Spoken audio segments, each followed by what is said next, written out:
Hey guys, welcome back to my review series for the Jurassic Park storyline titled Devils in the Desert. This is part 2 of 4, so if you haven't checked out the first part of this run, be sure to see part 1 so that you're all caught up. Now, we last left off with a paleontologist coming into town to explain the severity of Sheriff Tobias' situation. This happens at the exact moment the culprits of last issue's massacre reveal themselves to be a flock of JP3 variant Pteranodons.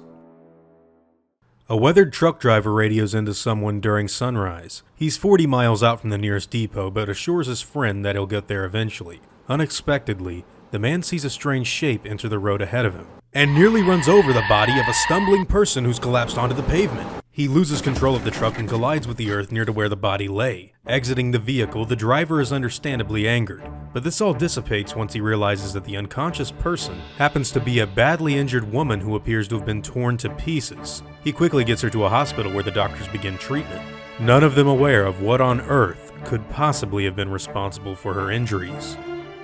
Back at the Franklin residence, Sarah calls for her son to come downstairs to get ready for school. When she doesn't hear an answer from Tyler, she begins to grow worried. Upon investigating why he hasn't come down, she discovers a carefully placed note on his bed. Meanwhile, Agent Harding, the paleontologist, and Tobias are all discussing their current situation. It appears that the university folk believe the town to have a serious Pteranodon problem. Tobias doesn't believe this at first. How did the animals end up in the desert? Some sort of mutations from an atomic test or some other goofy experiment? Monica considers the sheriff to be quite foolish not to think of reality. The most likely answer is easy if you stop and think about it for a second. It was all over the news back in '97. A T-Rex loose in San Diego. Harding asks if Monica means that these creatures could be from Jurassic Park, and both she and her father agree that it's the most likely case. Tobias doesn't quite understand how the animals would be here though, and doesn't receive an answer until the paleontologists reveal that prevailing winds in the spring blow from south of the equator right across Southern California. A family of pteranodons more than likely rode in on those winds. Harding asks Monica if their expertise will come in handy, but is presented with a very unsure answer. She states that she once saw Alan Grant give a lecture a few years back where he called the animals nothing more than genetically engineered theme park monsters. The clones are quite different from their original counterparts. If they are similar enough to their ancestors though, they'll be looking for a place to nest in the highlands, and they've got an awful lot of that around here. Suddenly, Daniel pulls up to the group and reports on the disappearance of Tyler Franklin. Apparently, he's gone off to look for his deceased father. Elsewhere, the young boy gets out of the truck of an old family friend. He's lied to the man and asked him to give him a ride to where his mother is staying, before commandeering a horse to begin his search. He had to find his father. Somewhere near to where he first saw the bodies was where he would first look for his missing dad. Maybe he left some sort of message for Tyler to find.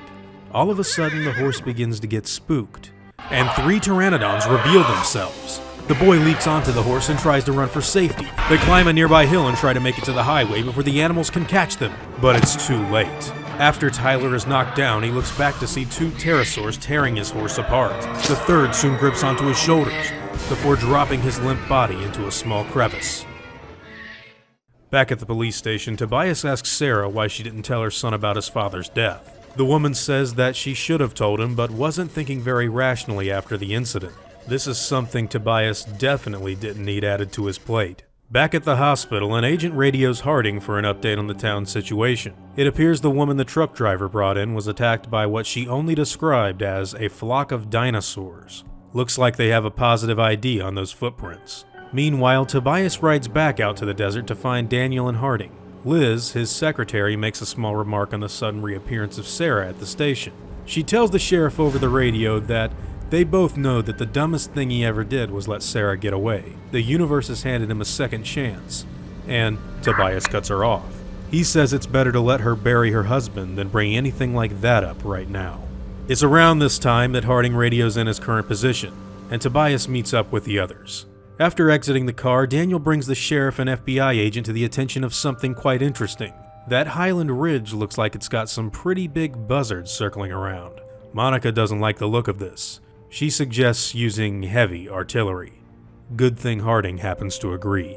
While the police and Harding load up, the paleontologists ready their cameras. This is a once-in-a-lifetime opportunity and they're not going to waste it. Tobias thinks this is pretty stupid, but Harding has to agree with them. They don't know anything about these creatures' behavior. and they're going to need every ounce of help they can get. And just like that, Monica, Harding, and the sheriff ride up the hill to get a closer look. Monica lets the others know that these InGen pterosaurs have teeth, which were not present in the original animals. That's bound to affect their attack strategy in some way. Harding says that's good to know, but it looks like one of them has already spotted them. He shoots to cripple, and succeeds. But upon firing his weapon, the flock descends onto them. One of the creatures strikes their car and pushes it over the cliff. They're attacking the group viciously now, but Harding won't let them kill any more people today. Tobias grabs Monica and carries her up the ridge, where they find a certain young boy trapped in a small crevice. A Pteranodon spots them, but the sheriff attacks first. That makes 3 for 3. Harding's glad that they've cleaned house. Now all they need to do is get Tyler out of here. Monica decides to climb down and help the boy out. It would seem that he's twisted his ankle in the fall.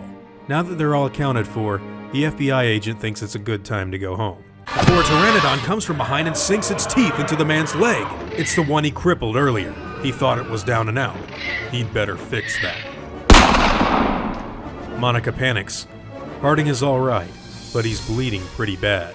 He needs a doctor ASAP. The paleontologist thinks for a quick second on what just happened. This last pterosaur jumped down from that ledge near here. She decides to scale the rocks, and upon looking over the ledge, she makes a frightening discovery. This isn't over just yet.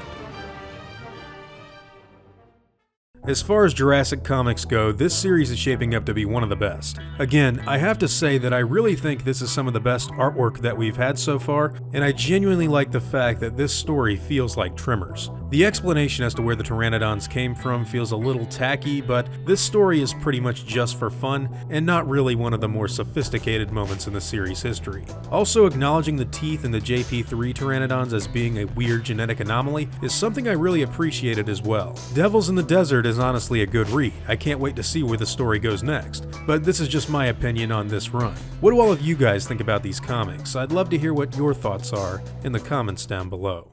Now before I go, I want to thank my game wardens, as well as all of my InGen executives. I'd also like to thank all of my park workers and InGen hunters as well. It means the world to me that you guys appreciate what I do so much, and I seriously am eternally grateful for everything that you guys do to show support. It honestly means the world. Now I'd like to thank you all for watching this video, and hope that you all enjoyed today's content. If you feel like I deserve it, I'd appreciate the like, and hope that you'll consider subscribing if you're interested in hearing from me again. I'll see you all in the next video, guys, and as always, take it easy.